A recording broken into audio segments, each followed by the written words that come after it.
1800년대 우리나라는 참 어려운 시기였죠. 어떻게 보면 흑암기라고 이야기할 수 있습니다. 이모군란, 각신, 전변을 비롯해서 내외적으로 어려운 상황 가운데 있었습니다. 이 조선 땅을 밟는다는 것은 쉽지가 않았죠. 그런데 1885년 4월 5일 날 이 제물포항이죠. 인천이죠. 바로 이 인천을 통해서 2명의 선교사가 최초로 정식적으로 이 땅에 이제 파송되어져서 오게 되는데 그 2명의 선교사 이름 너무 잘 알고 계시는 언더우드와 아펜젤레라고 하는 2명의 선교사죠. 이들이 한국에 정착을 하면서 첫 선교 보고를 드리게 될 때 이런 편지를 본국에 보내게 됩니다. 우리는 부활절에 이곳에 왔습니다. 죽음을 이겨내고 부활하신 주님께서 이 땅의 결박을 끊어주시고 많은 사람들을 빛과 자유의 세계로 인도해 주시기를 저희는 기도하고 있습니다. 라고 하는 이 선교 편지를 맨 처음 첫 번째 선교 편지를 이들이 미국에 보내게 되는 것입니다. 이 편지에도 나와 있습니다만 이들이 이 조선 땅에 와서 복음을 전하기로 다짐을 한 이유, 어떻게 보면은 순교를 강요하는 거거든요. 죽음을 각오하고 이 땅에 온 이유는 뭐냐? 부활 때문이다.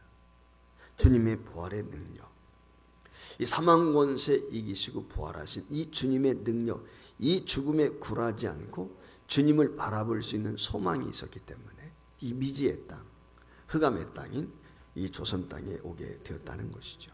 그래서 이들이 그 사망의 권세를 이기신, 그 부활하신 그 예수님, 그를 전하기 위해서 이 어둠 속에 있는 이 땅에 소망을 주기 위해서 왔다라고 하는 것이 그 선교사들이 본국에 기도를 부탁하고 보고한 첫 일성이었다고 하는 것입니다. 그러니까 부활이라고 하는 것은 우리에게 소망을 주는 것이죠. 반대로 죽음이라고 하는 것은 우리에게 절망을 주는 것입니다. 한번 생각해 봅니다. 외아들입니다. 홀로 아이를 키운다는 거 쉽지가 않죠. 근데 그 자식을 위해서 헌신했습니다. 노력했습니다. 대학까지 보냈습니다. 대학 나와서 좋은 직장 들어갔습니다. 그런데 어느 날 갑자기 이 아들이 세상을 떠났다면 그 어미의 마음이 어떨 것 같습니까? 아마 하늘이 무너지는 거겠죠. 네. 땅이 무너지는 것처럼 아마 그 고통은 말로 다 할 수가 없었을 것입니다. 살 소망이 끊기는 것이죠. 두려움이 엄습할 것입니다. 그런데 그와 같은 현실이 실제적으로 오늘 성경 말씀에 보면 일어나고 있습니다. 본문 12절에 성문에 가까이 이르실 때에 사람들이 한 죽은 자를 메고 나오니 이는 한 어머니의 독자요 그의 어머니는 과부라. 그 성에 많은 사람도 그와 함께 나오거늘 이렇게 기록이 되어 있어요. 예수님이 나인성의 성문 가까이 가셨을 때 상여, 지금은 뭐 우리가 상여를 볼 수가 없지만 옛날에는 상여가 많이 있었거든요. 그 상여를 메고 나온단 말이죠. 근데 그 상여의 주인공이 누구냐면 과부의 아들이라는 거예요. 한 젊은이의 죽음인 것입니다. 이 나인이라고 하는 말은 아름답다는 거예요. 근데 아름다운 성에 결코 아름답지 않은 안타까운 현실이 오늘 여기 눈앞에 펼쳐지고 있는 것이죠. 그것도 과부의 외아들이 죽었습니다. 그래서 이 과부의 형편을 아는 사람들이 모여가지고 조촐하게 지금 과부의 아들의 장례를 진행하고 있는 것이죠. 그런데 마침 그곳에 예수님이 오셨습니다. 그리고 그 장례 행렬과 만나게 된 것이죠. 그러면 이렇게 큰 슬픔을 당한 이 과부를 주님이 어떻게 하셨을까? 우리가 잘 아는 대로 아들을 살려주셨죠. 그러니까 이 과부에게 예수님은 절망이 소망으로 바뀌는 그 만남을 통해서 놀라운 변화를 경험하게 되는 그런 역사를 체험하게 되는 것이죠. 그렇습니다. 과거에도 그렇고 지금도 그랬고 앞으로도 우리 예수님은 우리 모두에게 절대 소망이 되십니다. 소망을 주시는 분, 그분이 바로 예수님이시죠. 이 코로나19로 많이 힘들고 어려운데 갖가지의 정부 정책들을 발표하고 내놓고 있죠. 그것이 우리에게 결코 소망이 될 수 있겠습니까? 그렇지 않죠.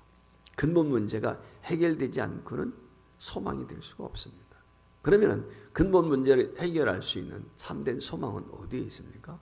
바로 예수님께 있다는 것입니다. 자, 그러면 왜 예수님만이 우리의 참된 소망이 될 수 있는 것인가? 이유는 다른 데 있지 않습니다. 첫 번째, 그분은 우리의 모든 것을 보시기 때문이라는 거예요.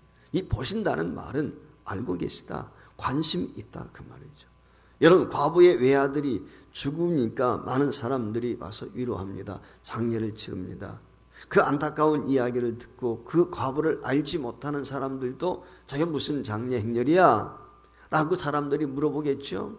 예, 우리 동네에 살고 있는 아무개 과부의 아들인데 갑자기 세상 떠났어. 장래가 촉망되는 아들인데 저 아들 하나밖에 없거든. 모든 것을 저 아들을 위해서 투자를 했는데 그 아들이 갑자기 죽었어. 참 안 됐어. 뭐 이러면서 많은 사람들이 위로하고 격려할 수는 있을 것입니다.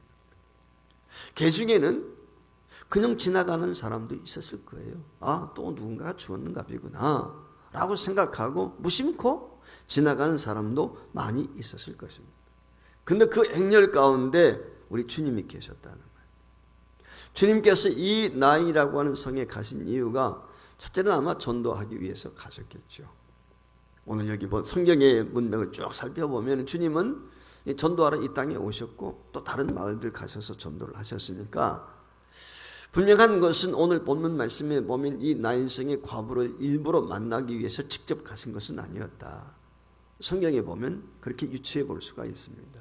그러니까 일부러 이 과부를 만나기 위해서 나인성에 가셨다라고 이야기하기까지는 어렵습니다. 근데 어쨌거나 예수님이 나인성에 가시게 되었을 때 오늘 죽음의 행렬을 만나게 된 것이고 그 죽음의 행렬이 하나밖에 없는 아들, 외아들의 죽음인 슬픈 과부의 사연을 오늘 여기 접하게 된 것이죠. 그래서 예수님께서 오늘 여기 11절 말씀에 보면 그런 말씀이 있어요. 그 후에 예수께서 나인이란 성으로 가실새 제자와 많은 무리가 동행했다. 그 앞에도 보면은 예수님이 놀라운 기적들을 행하시거든요. 그러니까 사람들이 많이 따랐던 것만큼은 사실인 것 같습니다. 그러다가 이 장례 행렬을 지금 마주친 거거든요. 그런데 그 장례 행렬을 마주치게 되었을 때 예수님께서 간과하지 않고 흘러보내지 않고 오늘 여기 그 걸음을 멈추시고 보셨다는 게 중요합니다. 슬퍼하는 여인을 보셨어요. 저 사람이 왜 슬퍼하는가? 안타까운 죽음을 알게 되었습니다. 그것도 특별히 유달리 안타까운 장례 행렬이죠. 죽음이란 말이죠. 유달리 슬픈 장례, 비통한 장례, 그걸 주님이 보신 것입니다. 오늘 주님이 그런 분이십니다. 주님은 보시는 분이세요. 우리의 일거수일투족을 보시는 분이세요. 불꽃 같은 눈초리로 저와 여러분을 살펴보시는 분. 우리가 출애굽기 3장 7절 8절 말씀에 보면은 이스라엘 백성들이 애굽에서 부르짖고 고통을 당하게 될 때 하나님께서 모세를 보내시기 전에 그런 얘기를 해요. 내가 저들의 부르짖음을 들었다. 내가 보고 우고를 알고 내려와서. 그러니까 우리 하나님은 가만히 천상에 계시는 그런 분이 아니고 행동하시는 하나님이세요. 살펴보시는 분이세요. 그래서 내가 저들을 구원해내야 되겠다. 그렇게 말씀하시거든요. 그래서 모세를 보내시는 거예요. 여러분 아시는 것처럼 여리고라고 하는 성을 누가복음 19장에 보면 예수님이 성을 지나가시다가 뽕나무 위에 올라갔던 삭개오를 보시죠. 그리고 그를 부르셔서 그에게 구원의 소식을 전해요. 베데스다라고 하는 연못가에 가게 되었을 때 38년 된 병자를 만나죠. 그걸 보셨어요. 주님. 그리고 그 병자를 치료하셨어요. 예수님이 보신다는 이 말의 의미는 관심을 갖고 있다. 종종 그런 생각이 들 때가 있어요. 자, 코로나19로 인해서 어려움을 겪은 지 벌써 1년이 되었습니다. 주님 아시지 않습니까? 지난 주간에도 그런 기도를 했어요. 주님 보십시오. 이 땅의 교회들을 보십시오. 이 땅에 피폐한 성도들의 모습을 좀 보십시오. 코로나19로 인해서 두려워 떨고 있는 우리의 믿음 없음을 좀 보십시오. 여러분 하나님은 잠잠히 계신 것 같지만 결코 하나님이 우리를 모르고 계실까요? 다 아시죠. 다 보고 계시단 말이에요. 어떤 세대가 되었든지 간에 하나님은 오고 오는 세대 다 보고 계시다. 관심을 갖고 있단 말이에요. 제가 언젠가 한번 책을 읽다가 실직자에 대한 이야기를 읽은 적이 있어요. 좋은 직장에 취업을 해서 잘 다니다가 경제가 어려워지면서 구조조정을 당하게 되었어요. 회사를 관두게 되었어요. 졸지에 실업자가 된 것이죠. 매일 출근하다가 출근하지 못하고 실업자가 되었으니까 할 일이 뭐 있겠습니까? 뒷산에 올라가기도 하고 친구들한테 전화도 하고 그러는데 전화를 받지 않는 거예요. 만나자고 좀 약속을 해도 만나주지를 잘 않습니다. 과거에는 서로 전화 연락 오고 서로 만나자고 하던 사람들이 이제는 실직자가 되니까 관심을 가져주질 않는 거예요. 전화해도 통화도 안 돼. 만나도 얼굴을 피합니다. 눈길을 주지도 않습니다.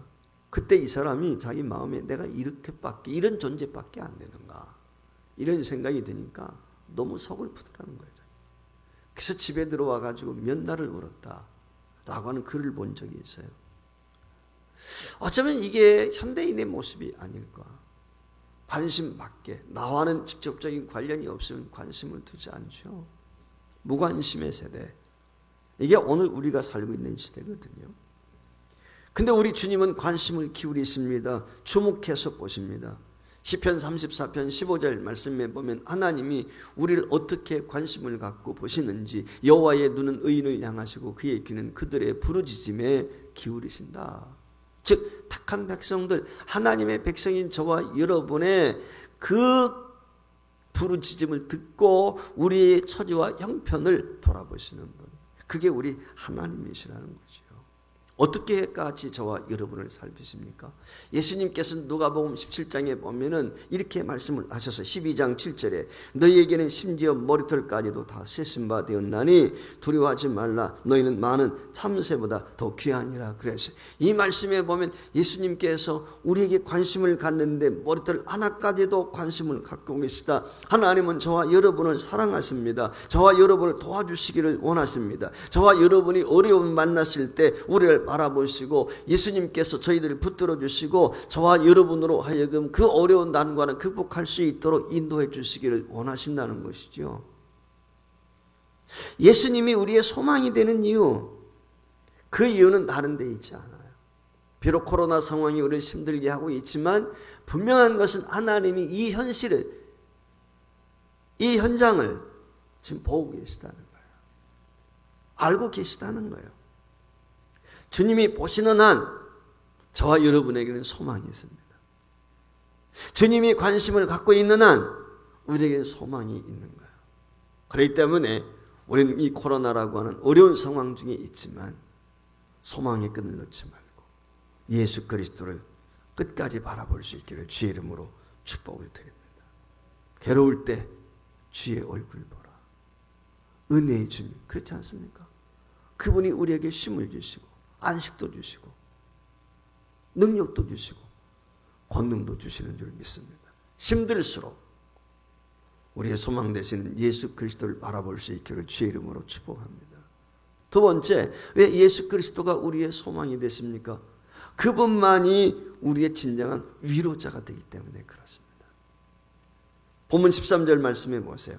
주님이 슬픔을 당한 이 과부를 보시면서 울지 말라 말씀을, 여러분 울지 말라 이 말의 의미가 무엇입니까? 울지 말라 이 말의 의미는 예수님께서 내가 내 형편을 보았다, 내가 내 문제에 관여하겠다, 간섭하겠다 이 말씀 아니겠습니까? 우리 하나님은 사랑의 눈길로 저와 여러분을 보시는 줄 믿습니다.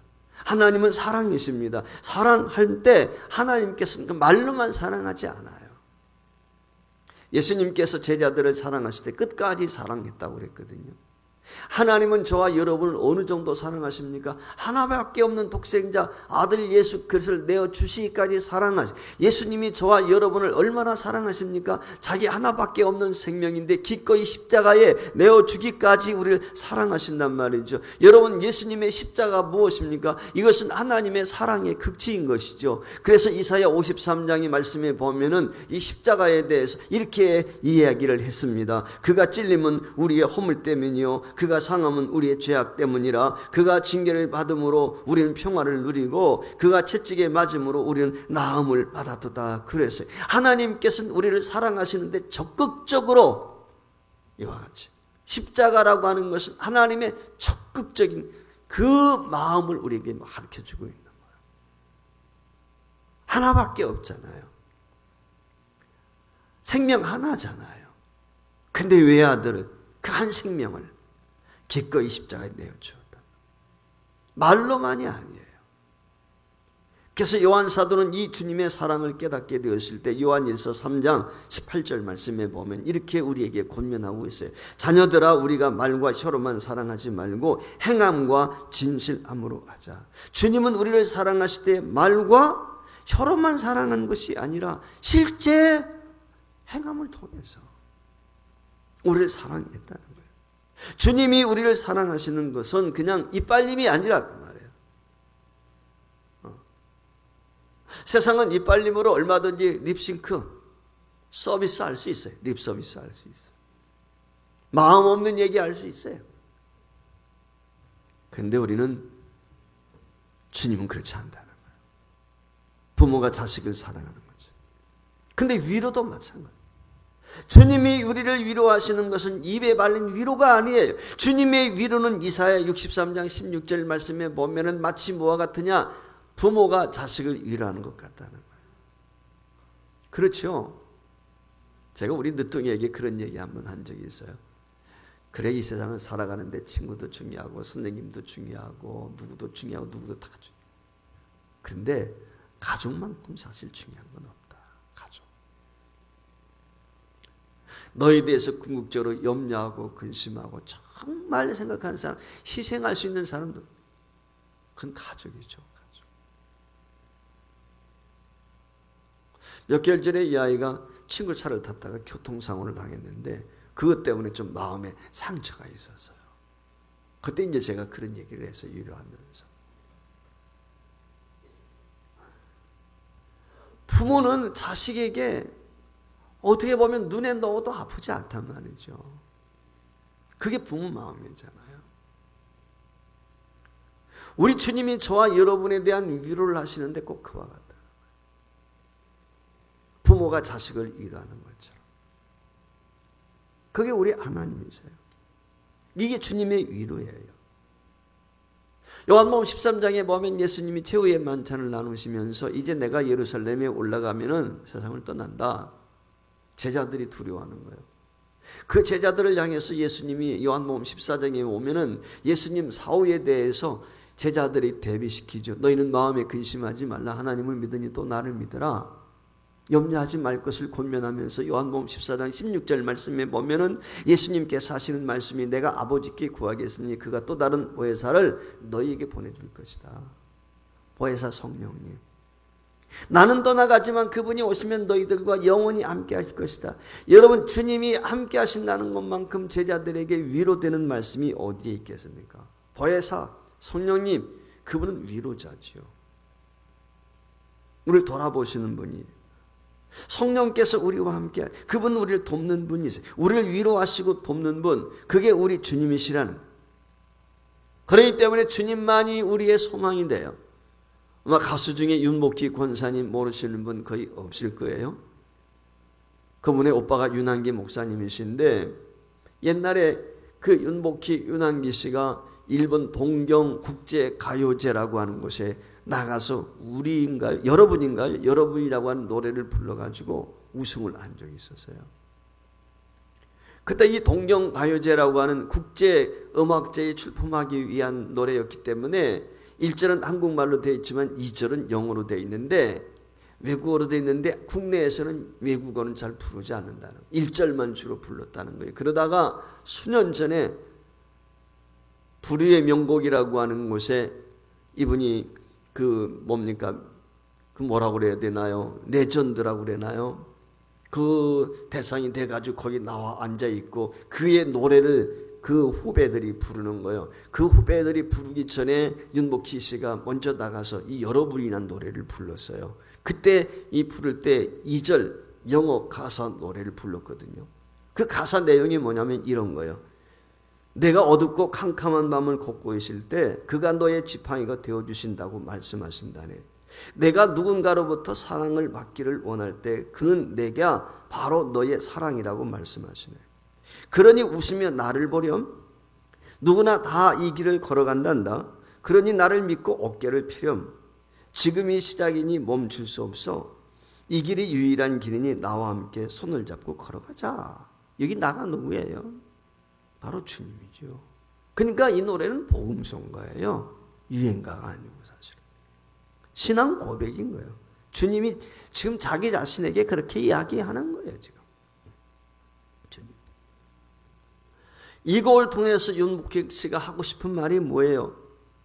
힘든 세상에서 지치지 않고 일어서서 걸을 수 있는 것은 나와 함께 하시고 나에게 힘을 주시고 나를 위로해 주시는 주님이 계시다. 지난 1년 동안 정말 수고 많이 하셨습니다. 애쓰셨어요. 고생 많으셨죠. 코로나 때문에 불안하기도 하고 염려하기도 스럽지 하죠. 그러나 여러분 기억하세요. 하나님이 함께 하세요. 하나님이 힘을 주십니다. 하나님이 도와주시고 저와 여러분을 위로하시기를 주의 이름으로 축복합니다. 여러분 세상 것은 잠시 잠깐이에요. 하나님의 것만이 영원할 수 있는 것입니다. 마지막 세 번째, 우리가 예수 그리스도만 소망해야 될 이유가 무엇입니까? 그분은 절대 절망을 해결해 주시는 해결자이시기 때문에 그래요. 오늘 이 과부 절대 절망에 빠졌습니다. 절대 절망이 무엇입니까? 소망이 없다는 거죠. 아들에게 모든 것 다 걸었어요. 한마디로 말하면 오인했단 말이죠. 자기 인생을 다 걸은 거예요. 근데 그 아들이 죽었어요. 삶의 목표가, 목적이, 의미가 사라진 거예요. 어느 순간. 이 과부에게 있어서 아들이 없다는 것은 모든 삶이 끝난 것이죠. 절망인 것이죠. 유일하게 남은 소망이 있다면 무엇일까요? 자기도 같이 죽는 거겠죠. 그런 경우 많이 있지 않습니까? 우리가 누군가가 기댔는데, 누군가 의지했는데, 근데 갑자기 사라지게 되었을 때 그 감내하지 못해서 뒤따라 경운 경우도 종종 우리가 보지 않습니까?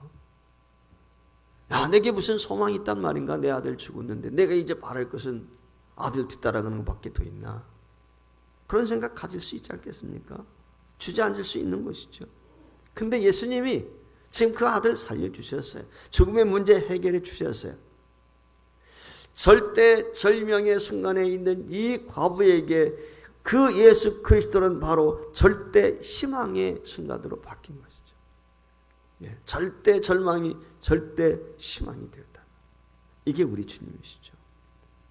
사람에게 죽음이라고 하는 것은 끝입니다. 절대 절망인 것이죠. 죽음 앞에는 희망이 없습니다. 그런데 오래전 그와 같은 절대 절망으로 인한 이 고통받던 마르다에게 주님이 일찍이 하신 말씀이 있어요. 나사로가 세상을 떠나게 되었을 때 절망하고 낙심하고 있는 마르다를 향해서 요한복음 11장 25절 26절에 예수께서 이르시되 나는 부활이요 생명이니 나를 믿는 자는 죽어도 살겠고 무릇 살아서 나를 믿는 자는 죽지 아니하리니 이것을 내가 믿느냐? 할렐루야. 이게 우리 주님이세요.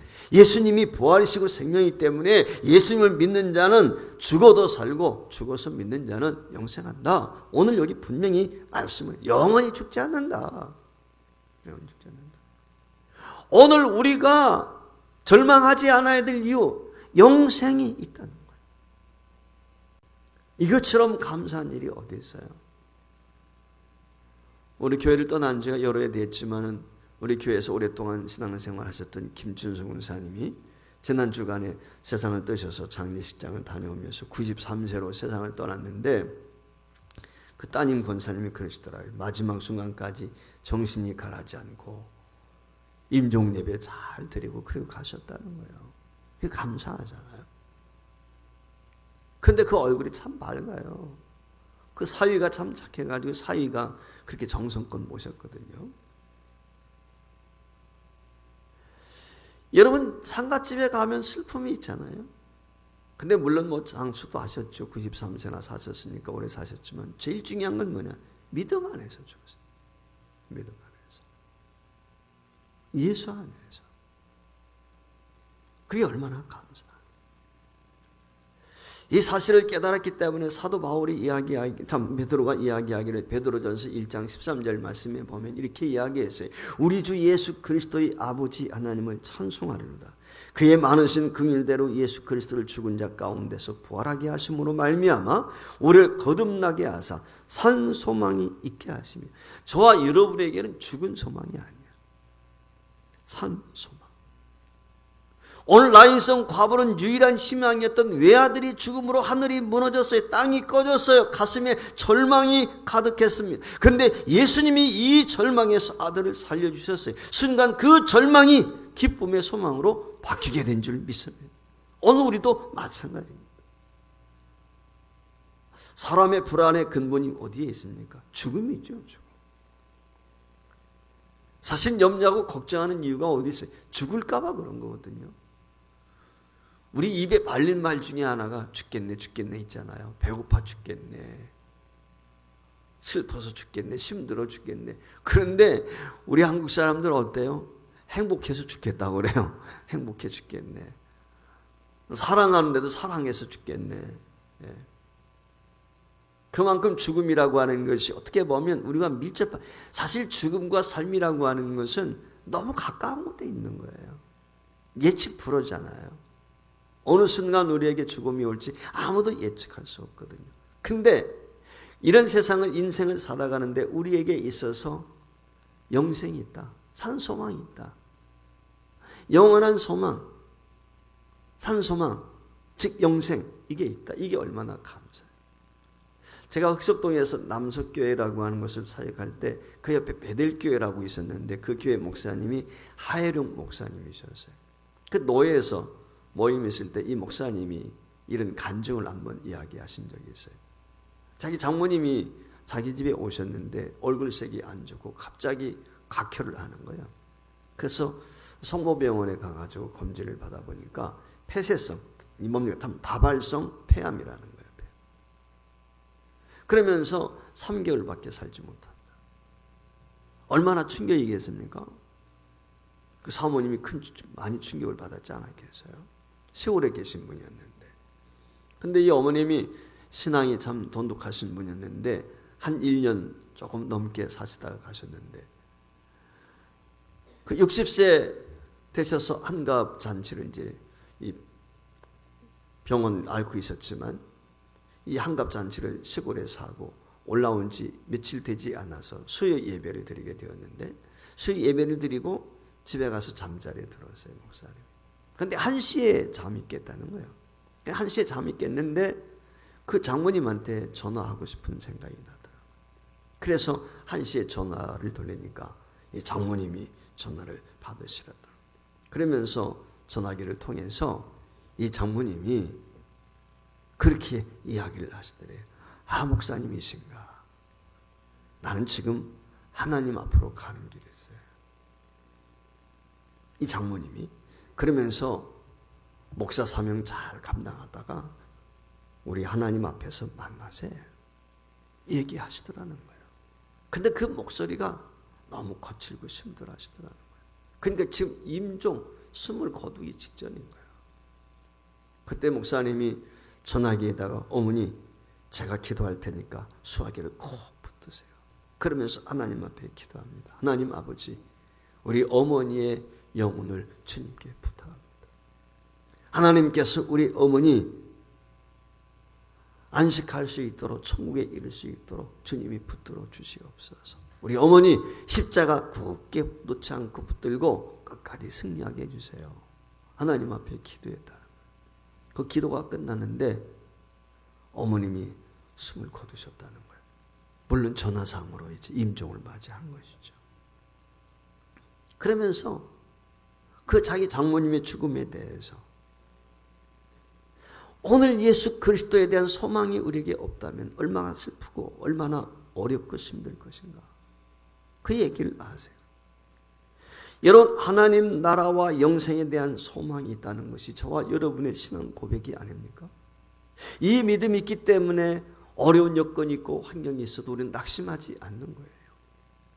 힘들어도 승리할 수 있는 것입니다.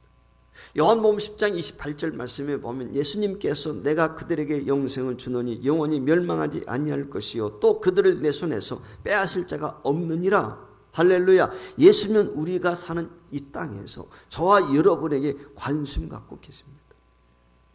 다른 데 관심 기울이지 않아요. 저와 여러분에게 관심을 기울이세요. 관심으로 끝나지 않습니다. 힘들고 어려울 때 곁에 오셔서 우리를 붙잡아 주시고 우리를 위로해 주신 분, 내가 해결할 수 없는 문제 앞에 봉착하게 되었을 때 그 문제를 직접 해결해 주시는 분, 그분이 우리 하나님이십니다. 그리고 마침내 저와 여러분에게 영생을 선물로 주시는 줄 믿습니다. 이 소망 되시는 예수님을 통해서 이 코로나 전국을 꼭 정복하시고 극복하시고 그리고 마침내 승리할 수 있는 우리 서부지역의 온 성도가 되어질 수 있기를 주의 이름으로 축복합니다. 힘들고 어렵지만 지금까지 잘 인내하시고 감내하시고 오셨습니다.